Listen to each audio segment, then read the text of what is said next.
ပေးထားတော့အပိုင်းကိန်းတက်ပုံများကိုအယောင်ချဲပါเนาะဒါကိုရောင်ချဲတော့မယ်ဆိုရင်အပိုင်းကိန်းတစ်ခုပေးထားတယ်အောက်ကပိုင်းခြေဆိုတာကအပိုင်းရမယ့်ပမာဏကိုပြောထားတယ်အပေါ်ကပိုင်းဝေဆိုတာကခြေရမယ့်ပမာဏကိုတာသမီတို့ရင်ဆောင်နားလည်ထားဖို့လိုတယ်အဲဆိုအောက်ကပိုင်းခြေက2ဆိုရင်2ပိုင်းပိုင်းထားတယ်အပေါ်ကတစ်ဆိုရင်ပိုင်းဝေကတစ်ဆိုရင်တစ်ပိုင်းကိုချဲမယ်ကြိုက်တဲ့တစ်ပိုင်းကိုချဲမယ်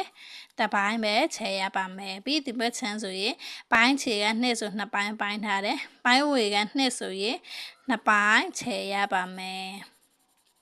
ပြီးနောက်တစ်ခုပိုင်းခြေက4ဆိုရင်4ပုံပုံထားတယ်ပိုင်းဝေက1ဆိုရင်တစ်ပိုင်းကိုချဲရမယ်ကြိုက်တဲ့တစ်ပိုင်းကိုချဲမယ်နော်ကျဲတဲ့ပိုင်းချဲလို့ရပါတယ်ပြီးအောက်ကပိုင်းချဲက4ဆိုရင်4ပုံပုံထားတယ်အပေါ်ကပိုင်းဝေက2ဆိုရင်ကြိုက်တဲ့2ပိုင်းကိုအယောင်ချဲမယ်